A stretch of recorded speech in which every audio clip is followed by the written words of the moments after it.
read. The Qur'an is like a light. The readers, they shine so bright. It shows us the way to go. Before it, we did not know. When you put it in your heart, I think you're gonna say, I love Qur'an. first you gotta read it, then you understand it, then you wanna say, I love Qur'an.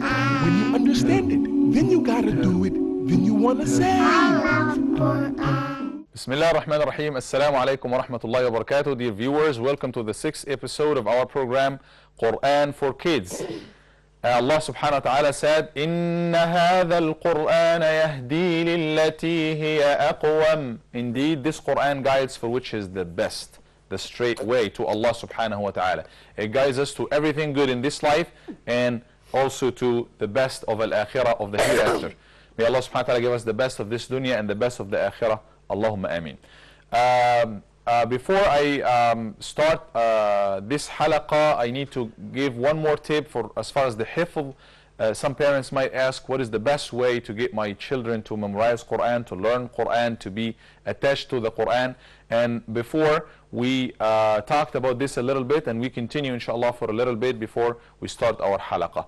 So I remember we talked last time about rewarding. You need to reward, to set some kind of rewarding, promise something. If they finish one surah or one ayah or one part, you give them something, so they will be working towards that.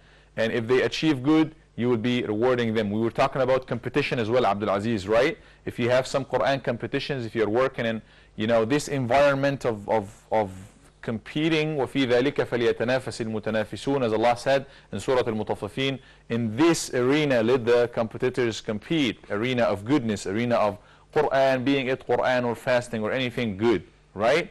What else that we could do to help our kids memorize Qur'an? I suggested myself being part of the memorization process, of the learning process of your kids. Memorize with your kids, learn with them, read for them, be the first teacher for them. Because the Prophet ﷺ said in the hadith of Uthman, very authentic hadith, خَيْرُكُمْ مَنْ تَعَلَّمَ الْقُرْآنَ وَعَلَّمَهُ. The best amongst you are those who learn Qur'an and then teach to others. So who could be a better teacher than yourself to your kids? At least the Surah Al-Fatiha, the few surahs, the opening chapter, the short surahs that we can learn and teach our kids, and be part of this hadith, that the people that this hadith is referring to get the best of the reward and be amongst the best of people. What else could be there that can help us learn and memorize and upgrade our levels? Because when you learn Qur'an, اقرأ وارقى ورتل, when you memorize Qur'an,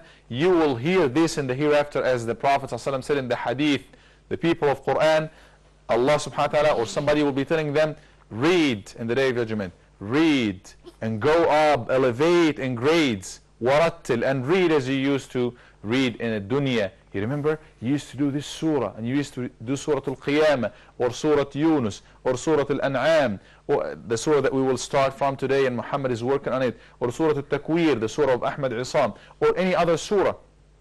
Read and get up in levels as you used to read in dunya. Let me introduce my beautiful guests in here today. I give you one more tip before we start reading the section today, inshallah. Here to my right is, what's your name?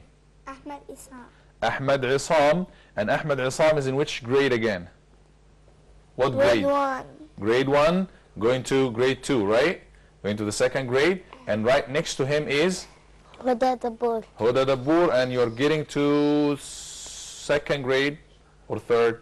Second. Second grade, okay. And right next to him is? Amr Dabour. Muhammad Dabour, getting to the middle school, to the 6th grade, right? Insha'Allah. And right next to him is? Abdullah, 4th grade. Going to 4th grade. Abdul Aziz Zidan going to 7th grade. Abdul Aziz Zidan going to 7th grade. I do welcome you, and we'll be doing some Qur'an here today. Before we do that, as we promised our viewers, what has been working for you as far as hifz al-Qur'an, memorization of Qur'an? Let's share that with our viewers so that can help them as well. If everybody can suggest one thing as far as the process of memorization, what did work for you? Abdullah, do you have something? I would work with another person on the same surah or the same ayah so we can work together, maybe help each other. Did it work for you? You've been working with others or in kind of team? Yes, it worked. Okay, that's amazing. So a teamwork, kind of teamwork, because you know when you do something by yourself, I like this, and it does work. If you do something by yourself, you don't have other people who share the same thing with you, maybe you would lose interest after a while, right? But if you have some other people who work with you, you have some kind of competition, we come back to competition, some kind of support, assistance, you know, it helps a lot. What else do you have in there? A couple of other tips, Huda? When I keep reading the ayah and repeating it for a very long time till I just memorize the ayah, and then go and get a test on it or a pre-test, and then keep doing the ayahs till I finish my whole part, and then say the whole thing with itself. I got it. So give yourself some time. Take your time, repeat it, and don't you know, lose interest. Just keep repeating the ayat and take it bit by bit, step by step, ayah by ayah, word by word, and repeat that and work on that.